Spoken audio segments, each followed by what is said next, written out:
Bueno, seguimos analizando ese tema bastante importante, cuestiones técnicas que a veces imprevistas, ¿no? Como mencionábamos, ¿no? Es una preocupación latente de la sociedad, ¿no? La Constitución Política, su artículo 1, pues, ¿no? Da esa prioridad y enfatiza sobre la dignidad que corresponde a cada ser humano. Una persona encarcelada pierde su libertad, más no su dignidad. Mencionábamos haciendo a modo de una línea de tiempo, digamos que en enero ya se dio el decreto de urgencia, el 008-2020, luego el decreto ley 1459, se dio en marzo también, donde ya, miren, se daban, digamos, ciertas medidas para el deshacinamiento de los penales. Deshacinamiento de los penales.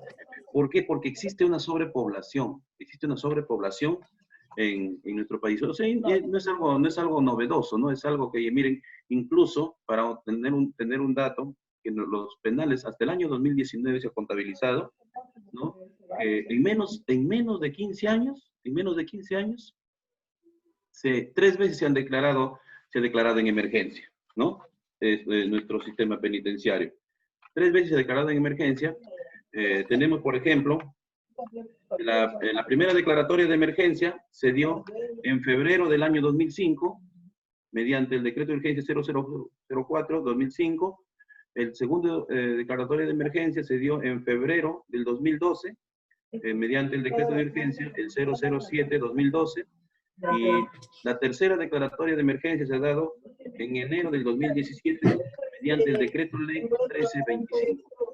Entonces, como podemos notar, eso es un problema que se viene ya de atrás, ¿no? No es de 1 ni 2 años. Ahora, ¿cuándo más se agudiza? Con la presencia pues, de ese estado de emergencia y la propagación del COVID. Entonces, ¿cómo nosotros o cómo el Estado puede dictar esa norma, por ejemplo, la obligatoriedad, por ejemplo, del aislamiento social, el metro de distancia? O sea, ¿cómo se puede, por ejemplo, cómo puede digamos, exigir en estos penales, por ejemplo, o aplicar esta norma, un ejemplo, ¿no? Digamos, el lavado de manos permanente, si no hay agua, ¿no?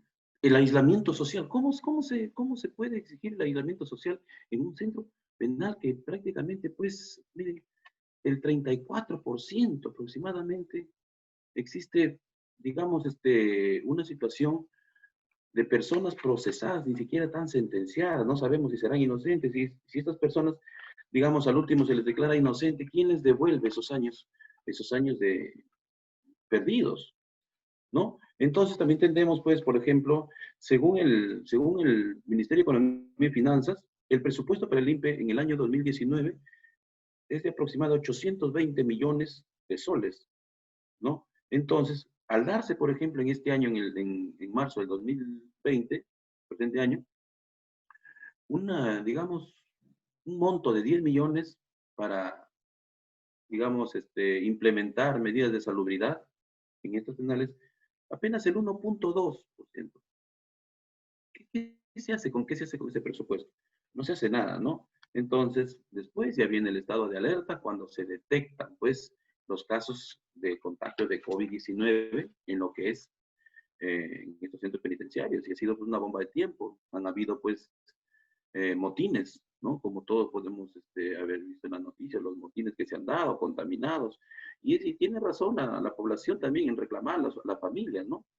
Entonces, es algo preocupante, ¿no? Es algo preocupante. Actualmente, pues, en este contexto se trata de una reforma integral, ¿no? Decíamos, si planteamos, ¿es un problema o una oportunidad? Un problema, ¿por qué? Por la grave situación de estos penales, ¿no? Una sobrepoblación de más del 200%, ¿no? Entonces, existe un altísimo problema ahí, ¿no? Una bomba de tiempo que esperamos, pues que Dios quiera, para más adelante, porque no sabemos en qué momento podemos entrar en estado de emergencia. El año pasado estuvimos felices, tranquilos todos, pero este año hemos estado en una situación muy, difícil, preocupante, ¿no? Incluso tenemos, miren, también en una presentación, en una sesión de Consejo de Estado, ¿no? La presidenta del Tribunal Constitucional, Marianela Ledesma, ¿no? También ella propuso los indultos, ¿no? Los indultos, que es las gracias presidenciales, ¿no? Las gracias presidenciales, los indultos, pero también, o sea, todo es un contraste. En esta última década, colegas, sabemos muy bien, pues, el problema que han generado esos, digamos, los indultos que se han dado, ¿no?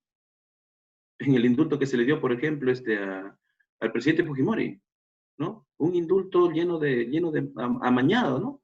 Un indulto amañado que incluso tuvo que ser revocado por la Corte Interamericana de Derechos Humanos, ¿no? El indulto también, pues, los indultos que se negociaron, por ejemplo, en el gobierno aprista, ¿no? O sea, no hay digamos, tiene que haber una reforma integral del sistema penitenciario, ¿no? Entonces, la principal observación radica, pues, en la crisis actual del sistema de salud que agrava las situaciones digamos, de nuestros establecimientos penitenciarios que no son atendidos por la población. Dice, la Corte Interamericana, el derecho a la vida de los internos se vulnera por el uso desproporcionado de la fuerza por parte de las instituciones penitenciarias en los penales. Sabemos muy bien que existe a veces mucho abuso, físico incluso, por parte del INPE, ¿no? Los miembros del INPE. También hay abusos, ¿no? Sinceramente, pues ya está, digamos, está prohibido el abuso, la cuestión física, ¿no? ¿No? También tenemos la falta de atención médica, ¿no? Sabemos muy bien, pues, que nuestras cárceles, centros de propagación, por ejemplo, de la tuberculosis, del SIDA, ¿no? Existe una cantidad de internos que están tuberculosos. ¿Por qué? No es por una cuestión, pues, que sinceramente ya se viene solo, sino que el contagio, la contaminación misma, ¿no? Tenemos la iluminación también, las camas para el reposo. Toda persona tiene derecho al reposo.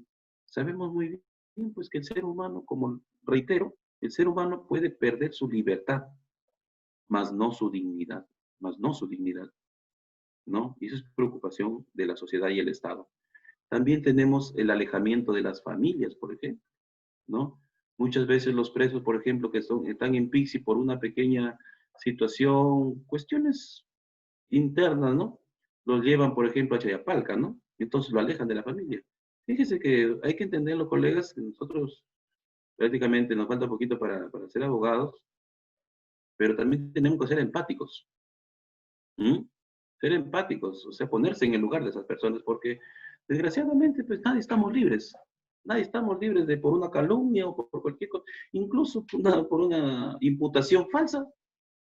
¿Mm? Ahora que está de moda las prisiones preventivas, podemos estar así, ¿no? Entonces, la empatía es lo importante también. La restricción de visitas, por ejemplo, a los familiares, ¿no? A las visitas conyugales. Entonces, existen muchos abusos. Hay mucha corrupción. Existe muchísima corrupción por parte, digamos, dentro de las instituciones existe mucha corrupción y eso también, pues, no deja caminar, la burocracia misma, ¿no? Por eso es que yo planteaba digamos, como reflexión, colegas, decía, pues, este estado de emergencia, esta propagación que nos ha agarrado a todos fríos, más que todo al Estado, ¿es un problema o una oportunidad?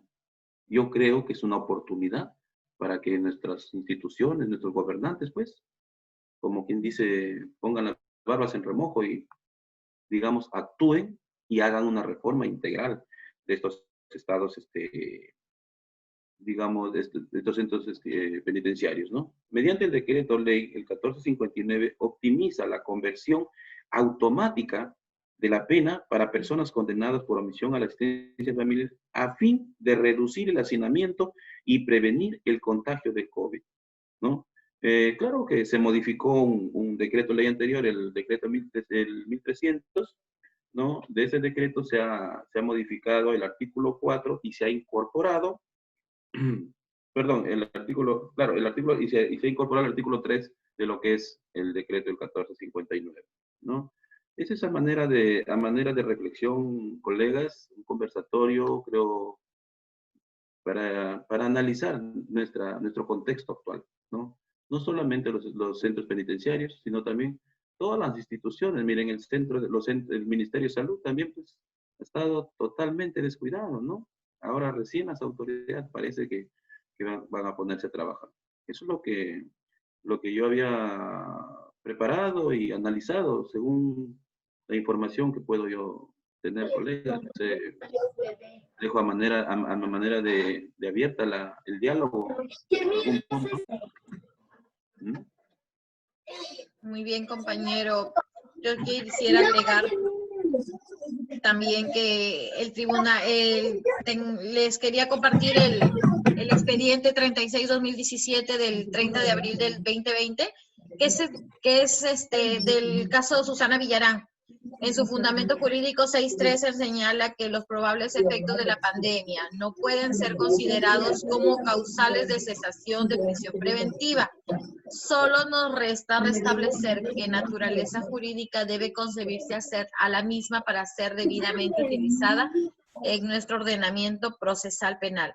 En ese sentido, el riesgo a la salud y a la vida de las personas vulnerables internados en los establecimientos penitenciarios del país no puede considerarse de otra manera que una razón de tipo humanitario que permitiría modificar la situación de los privados de libertad ambulatoria.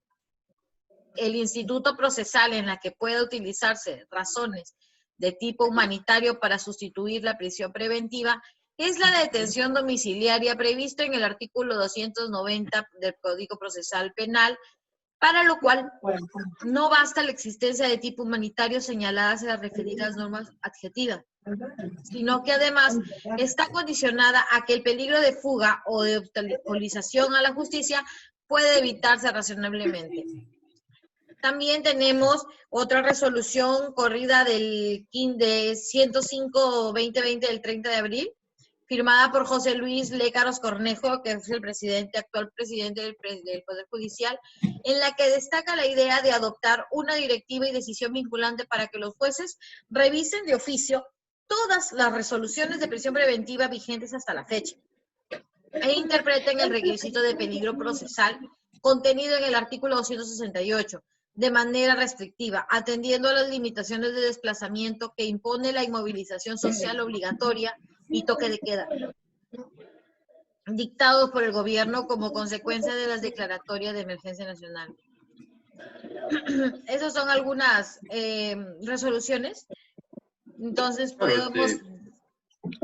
Es importante, nada más para acotar, nada más, colega, la situación, digamos, la proliferación, yo creo que es un problema la proliferación de dictar medidas de prisión preventiva. Yo creo que eso debe ser analizado, controlado. Debe ser prioridad para el gobierno. Claro, si tenemos un centro penitenciario hacinados, imagínate, la capacidad de albergue nada más de estos centros penitenciarios son de 40.000 y tiene más de 90.000. ¿Mm?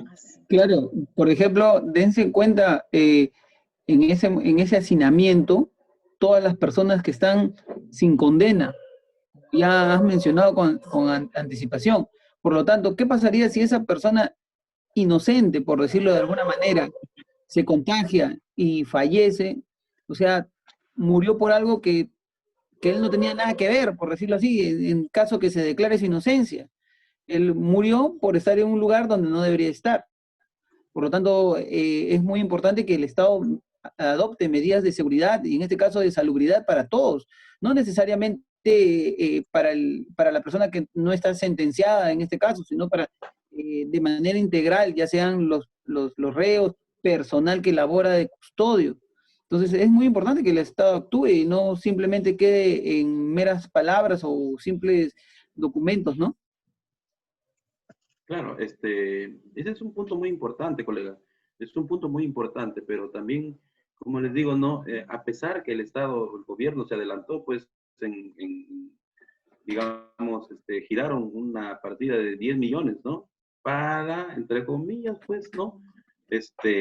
Implementar medidas de salubridad. Pero yo no creo que solamente con ponerle una mascarilla a una persona, o simplemente, pues, digamos, los baños, o comprar un poco de detergente. Yo creo que con eso no era suficiente para poder contener el avance de esta pandemia. Miren, se tiene que trabajar, y ahora ya, sobre lo que es el deshacinamiento de los penales, ¿no? También por un artículo leía, por ejemplo, que el gobierno decretó, ¿no? Decretó, por ejemplo, cerrar el penal de Sarita Colonia, ¿no? Entonces, para poder, pues, prevenir tanta la sobrepoblación y sea una bomba de tiempo. Y ojo, hoy día creo que estamos 27 de junio, todavía no ha pasado el problema. Todavía no ha pasado Claro, el problema. Creo que se viene aún más todavía. Yo, compañero, claro, fíjate que, yo creo que el meollo del problema es el exceso de carcelería. Miren, imagínense que la población penitenciaria en el Perú son 91.283 personas. De estas 91.283, 55.358 se encuentran cumpliendo pena privativa de libertad, esperando sentencia condenatoria. Otras 35.925 se encuentran recluidas por mandatos de prisión preventiva. En nuestro país realmente tenemos el 39% de internos que aún no tienen condena. Ustedes saben, reduciendo simplemente el 39% de presos, se lograría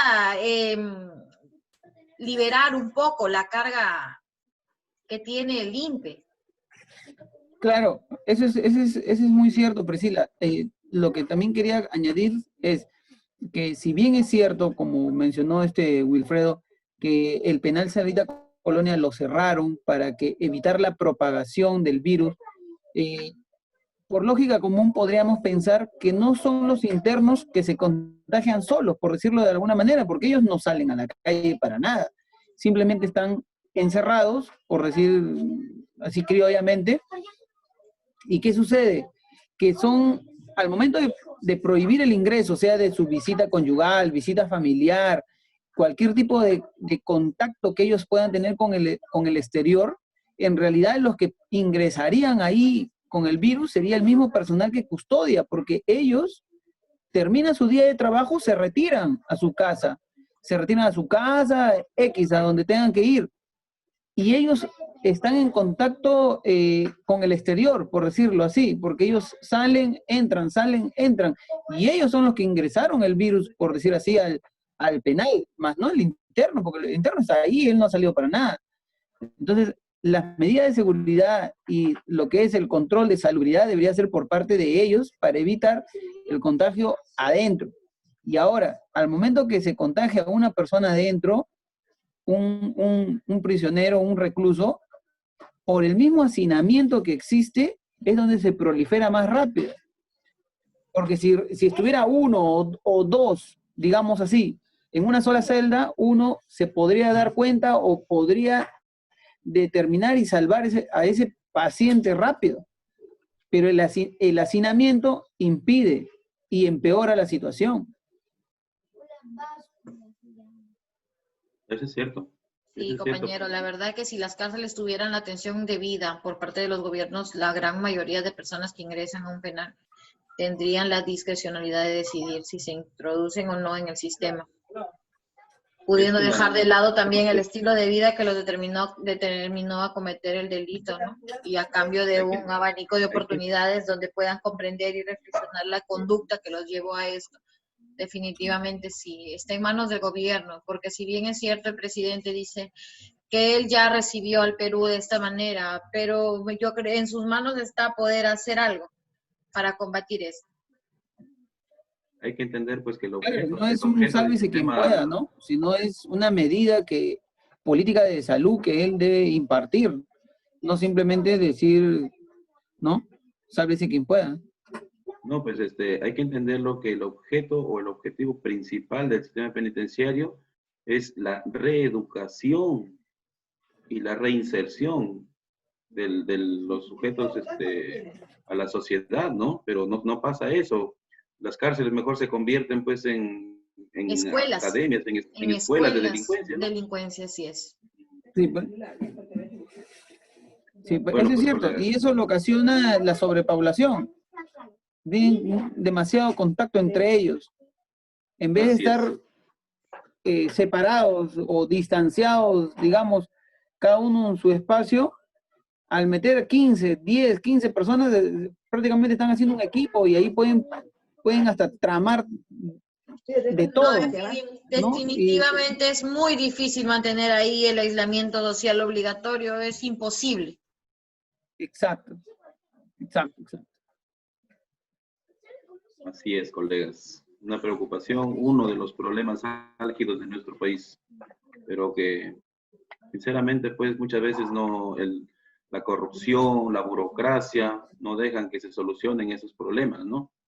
Porque, como se dice, los centros penitenciarios, en lugar de reinsertar al sujeto a la sociedad, lo aíslan y al mismo tiempo se convierten en academias o en escuelas de delincuencia, ¿no? Ese es el problema, pero como le digo, no solamente nosotros vamos a salir como abogados para buscar delincuentes, sino que también en su momento podamos nosotros apoyar, transmitir algún tipo de soluciones, ¿no? Porque si no somos parte de la solución, entonces somos parte Somos del parte problema. del problema, ¿En exacto. cuál de los dos lados queremos estar? ¿En la solución o en el problema? Perdón, claro, en solución o en el problema.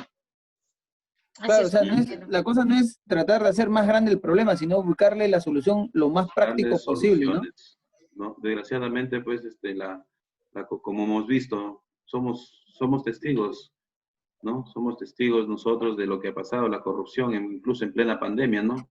En las diferentes instituciones. ¿Mm? Sí. Claro, Ahora, las compras sobrevaloradas, la falta de entrega de medicamentos, ¿no? Salen hay muchas formas válgase la como, redundancia, la firma falsa, que la entregó, que no la entregó y cosas así. hay muchas formas como el Estado puede, digamos, prever soluciones ante estos problemas, pues son problemas bastante fuertes, ¿no? La solución no está crear cárceles, la solución está en educar a la sociedad, ¿no? Así es, Exacto, invertir en Y como, educación. y como así sabemos, es. pues, sector educación es lo que menos invierte el Eso Estado, es ¿no? lo que menos invierte el Estado. Ujú. Más fácil es educar a un niño que castigar a un adulto, definitivamente. Así es.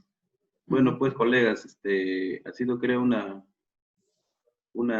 bonita experiencia compartir. Si tienen algo que agregar, los escucho. Mm. No, por mi parte, agradecerles por su presencia y hasta una próxima oportunidad. Gracias. Muchísimas gracias Yo a ustedes también. realmente estoy a gusto poder conversar y compartir con ustedes esta bonita experiencia y me siento satisfecho con lo que hemos conversado. Muchísimas gracias. Que tengan Muchas buenas noches. gracias. Buenas noches, doctor. Buenas noches. Buenas noches. Chao, cuídense. Cuídense. Buenas noches.